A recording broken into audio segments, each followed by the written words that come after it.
They say some places remember love, the way a porch remembers footsteps, or how trees remember laughter. Well, this land remembers everything. It remembers my husband's hands, rough and steady, planting tomatoes behind the shed. It remembers the echo of my children's voices as they ran barefoot through the tall grass, chasing each other until the stars came out. And it remembers me, standing in the same old apron, waving at them with a cup of sweet tea in one hand and a prayer in the other. I didn't just live here. I poured myself into this land. My name is Helen Shaw. I'm 75 years old, a widow of 21 years, and until recently, I thought my family respected what this place meant. I thought they understood that it wasn't just a plot of dirt. They were raised on it. They were raised in the shadow of the same elm trees I now sit under with a cane across my knees and arthritis in my fingers. I was wrong. The land sits just past the edge of town, 14 acres that used to be farmland long before Raymond, my eldest, came into the world. It had a red barn that's mostly leaned into itself now, and a small tool shed that still smells like my husband's pipe tobacco. The house is modest, not run down, not fancy, just home. When my husband died, the land became mine. Legal and proper. The deed was updated, notarized, and tucked away like he asked me to. Just in case, he'd said. At the time, I didn't think I'd ever need to use it. In the last few years, my son Raymond and his wife Tina had started dropping by more often. At first, I was grateful. I thought perhaps they missed me. I cooked when they came. Always something hearty. Tina never really ate much, but she made sure to comment on the salt. "Maybe too much for your age, Helen," she once said, wrinkling her nose as if she'd done me a favor by showing up. Still, I smiled. They asked odd questions, always slipping them in like coins under a door. "Do you still use all this land? Isn't it a bit much to manage? Wouldn't it be nice to have a smaller place, closer to town?" I'd laugh and say something like, "It's managed just fine. My roses bloom on time and the taxes are paid, thank you." They'd chuckle, exchange glances, and I'd pour more lemonade. Looking back, I should have heard it. The sharpness behind the sweetness. The way Tina would look out at the pasture like she was measuring it. The way Raymond started showing up in a pressed shirt instead of the flannel I'd given him one Christmas. One Sunday afternoon, we sat on the porch. The sun was dipping low, casting that warm orange glow over the fence posts. Raymond leaned over the railing, his voice soft but calculated. "Ma, I know you've got a lot of memories here, but maybe it's time to think about simplifying, maybe letting someone else make use of the land." I turned to look at him. "Someone like who?" He shrugged. "A developer, maybe. They're buying up lots like this. You'd make a good sum. Move into town, be closer to everyone." "Closer to whom?" I asked. He didn't answer. Tina was inside, pretending to wash dishes that didn't need washing. I could see her watching us through the window. I tightened my grip on the porch rail. "Raymond," I said, "your father and I built this life with our hands. We buried our dog in that field. We danced under those trees. I'm not leaving it behind because it's inconvenient for you to drive 10 extra minutes to visit your mother." He raised both hands. "It's just a suggestion, Ma." But the silence that followed wasn't just silence. It was the warning I didn't yet know how to read. Later that night, as I swept the kitchen and turned off the porch light, I remember something my husband once said.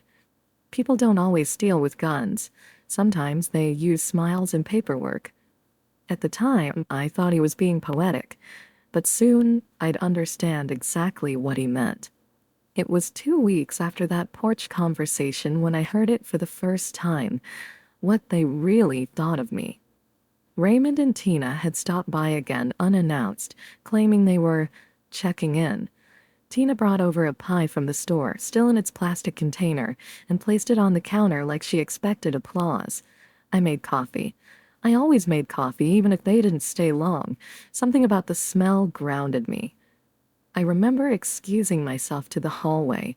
The arthritis in my hands had flared up that morning, and I needed to rub some balm into my knuckles. As I passed the kitchen on my way back, I stopped. Their voices were low but not low enough. Tina was laughing. I'm telling you, she can't even hold a pen without shaking. We could hand her a blank paper and she'd probably think she signed it. Raymond chuckled in return. She's not gonna know what hit her. We'll make it clean. She won't even realize until the deal's done. I froze. I wasn't supposed to hear that. I wasn't supposed to be standing there at all, apparently. Just the forgotten old woman in the rocking chair nodding off to birdsong and soap operas. I stepped into the kitchen quietly. They jumped. I looked at Tina, then at Raymond, and said, if I can't hold a pen, I must still be holding this family together with a thread. Raymond coughed awkwardly. Tina's smile tightened like elastic. We were just joking, Helen. You know how families tease. I smiled too, but mine didn't reach my eyes. Of course, just a joke. That night, I couldn't sleep. I kept hearing Tina's voice. She can't even hold a pen. I stared at my hands under the lamp's soft light. They were lined and stiff, yes, but they still moved, still worked, still held the weight of a home, a history. 3 mornings later, I got a letter in the mail. White envelope, fancy logo, some real estate agency I'd never dealt with before. Thank you for signing the release forms and agreeing to list your property for auction. As agreed, the sale will be executed on... I read the date twice, then a third time. The blood drained from my face. They were selling my land. And according to this letter, I had signed off on it. I sat at the kitchen table shaking, the letter open before me like a slap. My hands clutched the arms of the chair, not from weakness, but to keep myself from flipping the table in rage. I never signed anything. I never agreed to anything. They forged my name. The phone sat by the window. I dialed the number on the letter with fingers that barely trembled. A chipper voice answered. Good morning, Palisade Property Group. How may I assist you? Yes, I said calmly. This is Helen Shaw. I received notice that I signed a release to sell my land. That's impossible. I never did. There was a pause. 1 moment, ma'am. She returned after 30 seconds. Yes, Miss Shaw. We do have signed authorization forms, received last Tuesday. Looks like everything's been cleared on your end. My end? I nearly choked. You must have a forged signature. I want to see the document, and I want to know who submitted it. There was another silence. I'll have someone call you back. I hung up and stared out the window. The trees swayed in the breeze. The grass glowed in the sun. My land, my name. That night, I didn't cry. I didn't panic. I just took out the small red journal where I write my recipes and made a new entry on the last page. Step 1, let them laugh. Step 2, gather proof. Step 3, show up when they least expect it. I clicked the pen shut. I could still hold one just fine. The next morning, I ironed my best blouse, the pale cream one with the soft lace collar, and pulled my coat from the hallway rack. I wasn't dressing to impress anyone. I was dressing for battle. I took the 10:30 bus into town. It was slower than I remembered. Maybe because I hadn't ridden it since before Raymond got his license. He used to offer to drive me. Used to call every Sunday without Tina needing to remind him. Now they forged my signature. I stepped off 2 blocks before the courthouse and walked the rest of the way. I needed a moment to steady myself, to feel the sun on my back and the pavement under my shoes. I wasn't just walking into a building. I was walking into a war. The law office hadn't changed much. Same chipped door frame, same smell of paper and lemon cleaner, but the man behind the desk had. Miss Shaw, he said, standing when he saw me. Hello, Thomas, I replied. It's been a long time. Thomas Ward had been my late husband's friend. They fished together on Sunday mornings and grumbled about the world getting louder. Now he wore glasses thicker than my teacups and a tie that didn't quite match his shirt. I need your help, I said, sitting down across from him. I figured, he nodded gently. I saw your name come through on an auction list. Thought that was odd. It's more than odd, I said, pulling the letter from my coat pocket. They forged my name. My own son, Thomas. He did this. He read the letter carefully, then turned to his computer, tapping keys with surprising speed for someone his age. "You're right," he said after a minute. "They submitted scanned documents, ID included. The signature is shaky, but it passed." "My hands shake when I'm cold," I said, "not when I'm angry." He smiled grimly. "The problem is, Helen, they used an old hospital copy of your ID. I can request the original forms, but it might take weeks. Meanwhile, if you don't act fast, that land could be out from under you before you blink." I looked him square in the eye. "I'm not blinking." He leaned back, folding his hands. "Do you still have the original deed?" I nodded slowly. "My husband made me promise to keep it safe." "Where is it?" "Locked in a box under the floorboard of the sewing room. I haven't touched it in years." He raised an eyebrow. "Then I suggest you do, and fast." I stood. "I'll be back tomorrow, with proof."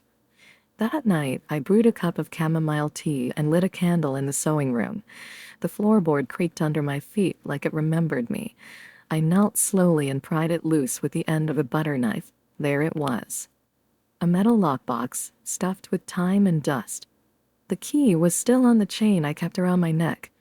Inside, my marriage license, my husband's funeral program, his father's war medal, and there, folded between parchment and a yellow ribbon, the original land deed. My hands didn't tremble as I opened it. There, in clean black ink, was my husband's signature, his real one. Below it, mine. The clause was there, just as he told me. "This land may never be transferred, sold, or claimed by another party without the in-person consent and notarized signature of both original owners or their surviving spouse." I exhaled deeply. The smell of old paper filled the room. They thought I didn't know how to protect what's mine, that I'd forgotten, that I'd lost my edge with my years. But I had something stronger than memory. I had receipts. The next morning, I returned to Thomas's office with the deed in a waterproof sleeve, tucked into a manila envelope and strapped under my coat like a secret weapon. When I handed it to him, he nodded slowly. "Going to be very surprised." "I hope so," I said, "but I have to ask, you want to stop the auction immediately or—" "Let them go through with it," I said quietly. "Let them show up. Let them gather and bid. Let them laugh." I stood. I want to be the last thing they expect to walk through that door. 3 days passed with no calls from Raymond, no drop-ins, no check-ins, nothing. The silence felt deliberate, like the air just before a thunderstorm. I didn't call him either. I didn't ask questions or drop hints. I wanted him comfortable, confident, let him believe I was sitting on the porch, none the wiser, drinking my tea while he dismantled everything beneath me. On the 4th day, I found the flyer. It came folded between a local grocery circular and a charity newsletter. It was glossy, bright red and gold print with bold words at the top. "Public land auction, 14 acres. Prime development property owner, Helen Shaw. Date, September 28th. Town Hall Annex." They even had a photo. My land, my trees, my memories. I sat down slowly on the porch steps. My hands were still. My chest wasn't. I must have stared at it for an hour. The date was 10 days away. 10 days until strangers walked through that room, raised numbered paddles, and carved up a life I built with blistered hands and years of sacrifice. 10 days until my son sold me out in front of the whole town. I placed the flyer on the kitchen table, looked at it the way you look at something already burning.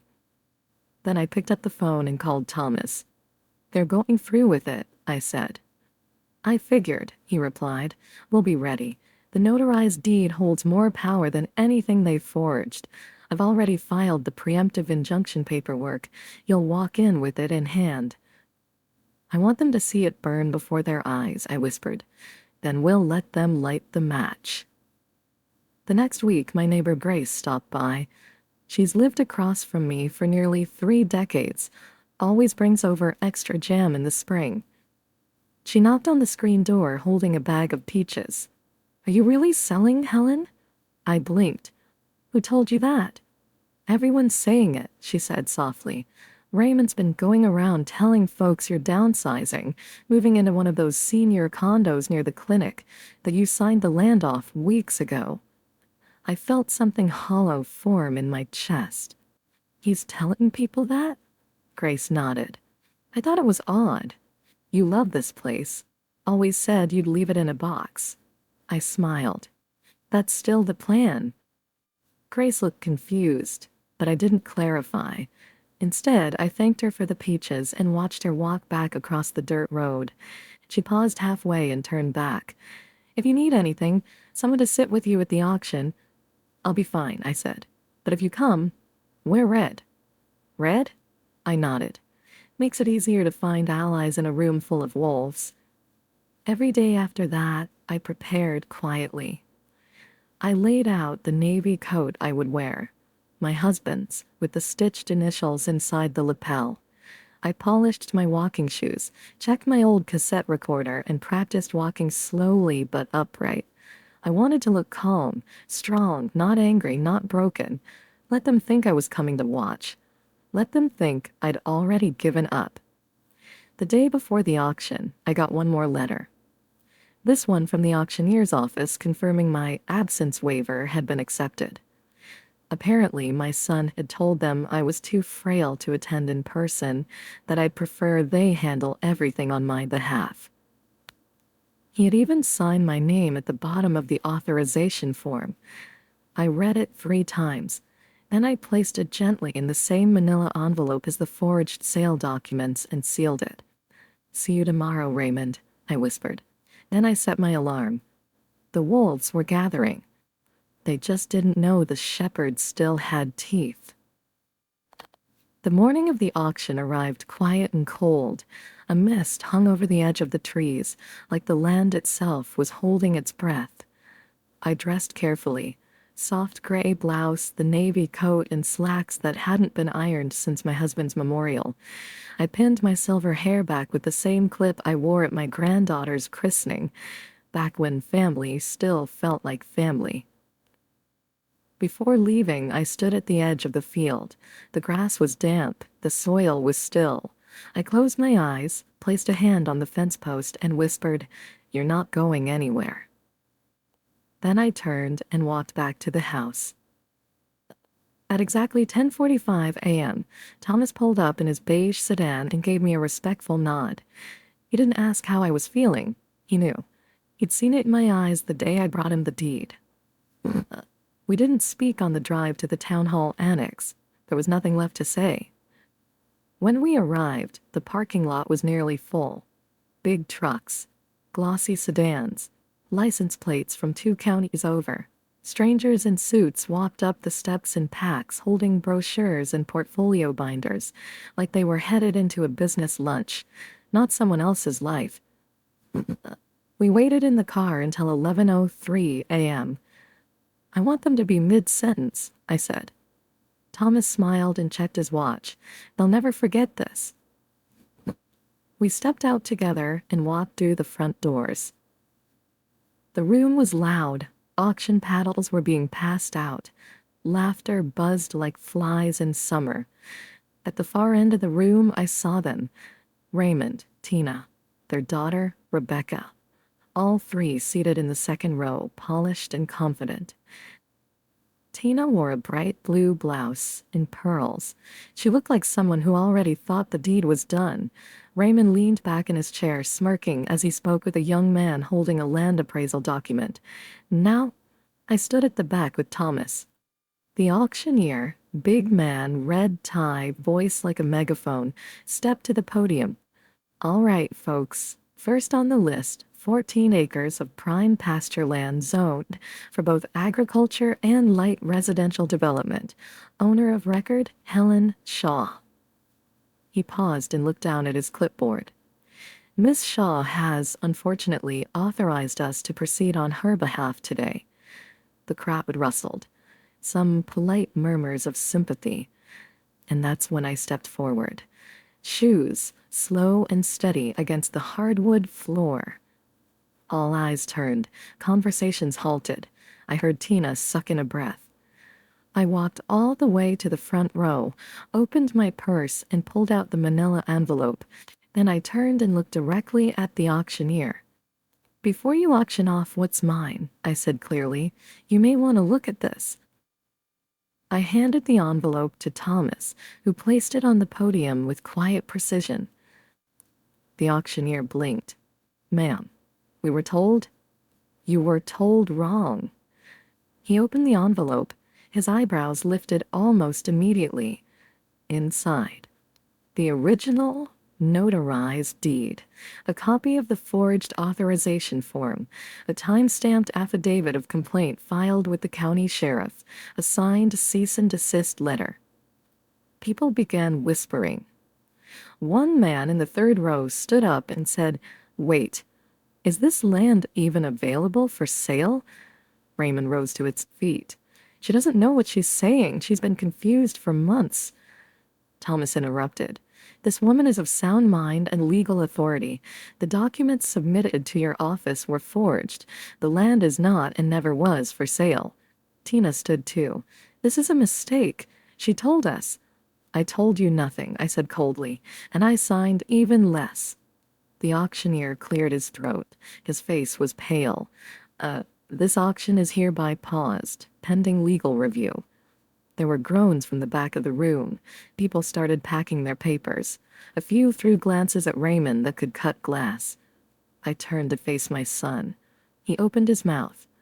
I raised one hand. "Not here." Raymond's face was red. Tina's eyes darted everywhere, looking for an exit. Rebecca stared at me like she was seeing me for the first time. Then, calmly, I turned and walked back down the aisle. I didn't stumble. I didn't cry. And I didn't look back. Thomas and I didn't speak until we were back outside. The air was brisk, sharper than it had been that morning. A few auction attendees stood near their cars, watching us in quiet confusion. A man in a blazer said something under his breath. Something like, "Waste of time," but I didn't acknowledge him. What? I had other things on my mind. Just as we reached the car, I heard footsteps. Quick ones. "Mom!" Raymond's voice, urgent now, desperate. I stopped. He jogged up beside me, breath uneven, cheeks flushed with something between fear and fury. "Why would you embarrass us like that?" I turned, slowly. "Embarrass you?" His voice dropped to a whisper. "You don't understand how good this deal was. We had developers ready to pay triple market value." "I don't care about the market, Raymond. I care about integrity. Something you clearly pawned off for profit." Thomas stood a few steps away, arms crossed, saying nothing. Raymond's voice cracked. "We were trying to help you. You're alone out there, Mom. You're getting older." I stepped closer. "Getting older doesn't mean getting dumber." He looked down, but only for a second. "We thought you'd be okay with it once it was done. Once you saw how much money you'd get." I shook my head slowly. "You forged my name, lied to my face, told people I was too frail to attend the auction. Do you know how that feels?" His lips parted, but no words came. "I buried your father on that land. I nursed you in that house, and you handed it over like it was a used car on a sales lot." "I didn't think you'd find out," he muttered. "And there it is," I said. "The only honest thing you've said all day." Behind him, Tina had come out of the building, too. She didn't approach, just watched, clutching her purse like it was all she had left to hold. Raymond took a breath. "What do you want from me? An apology?" "No," I said flatly. "I want distance and silence." He blinked. "You don't mean that." But I did. I walked to Thomas's car and opened the door. Before I got in, I looked over my shoulder. "The county has the complaint. If you try anything else, the charges will stick. I won't protect you again." His face crumbled, and for a moment I almost softened. Almost. But then I remembered the flyer with my name printed like a classified ad, the signatures, the smirks. I closed the car door without another word. Later that evening, I sat by the window with the manila envelope still resting on my lap. I opened it one last time, not to reread the documents, but to place something new inside. A photograph. It was taken in the 1970s. My husband, arms wrapped around a younger me, both of us standing beneath the old oak in the back field. The field that was nearly sold out from under me. I tucked it in gently. That envelope had held betrayal, truth, and justice. Now it held memory, too. I sealed it shut and placed it in the lockbox with the deed. Then I slid the floorboard back into place. I didn't need to look at it again. The land was still mine, and they knew it. The days after the auction were quiet. No more unannounced visits, no more store-bought pies, no more calls asking how I was feeling, if the weather had been too much for my joints, or if I'd thought more about retirement options. It was as if I'd vanished from their version of the family, or maybe, just maybe, they'd finally realized I was never as weak as they needed me to be. I didn't miss the silence. I welcomed it. Raymond tried calling once. I let it ring. Then again 2 days later. This time he left a voicemail. Mumbled apology. Something about being misguided, about Tina getting too far ahead of things, and a plea to move past it. I deleted it without listening to the end. There are some lines you don't cross with people who raised you. And forgery? That's not a line. That's a canyon. I didn't want revenge. I wanted peace and ownership of my own story again. So I sat at the kitchen table, pulled out a notepad, and wrote 2 simple letters. One to the Community Garden Initiative, a small nonprofit that had long tried to find affordable land to grow produce for shelters and low-income families. I told them I'd be willing to donate 7 acres, half the land. The other letter went to a women's recovery center in the next county. They'd once sent me a thank you card for donating a coat years ago. They now needed land for transitional housing. I offered them the back 3 acres and the barn. The remaining 4, I kept for myself, just enough for the house, my rose bushes, and the patch of field where my husband's ashes were buried. I didn't want to leave the land, but I didn't want it to die with me either. 1 week later, I stood at the edge of my porch and watched young women from the shelter survey the back lot with clipboards in hand and determination in their eyes. One of them waved at me. I waved back. I could see it all now. Raised beds of vegetables, the laughter of women rebuilding, the start of something honest, something earned, not taken, not forged, grown. A month after the auction, I got one more visit. Not Raymond, not Tina. Rebecca, my granddaughter.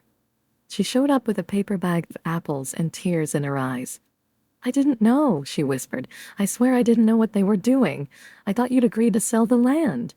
I nodded and gestured to the porch swing.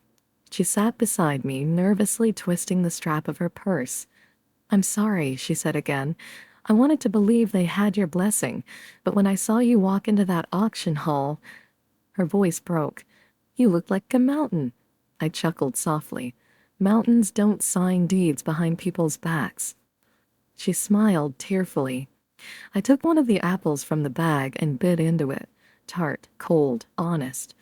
We didn't speak for a while, just rocked gently in the swing like the old days, before things got too complicated.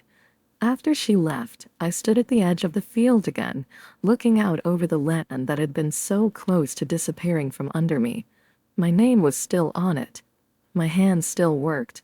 And my voice, quiet as it was, had shaken a room full of liars. I'll never forget what they tried to do, but I won't let it define the rest of my days. Some people steal with violence. Others do it with ink. But me?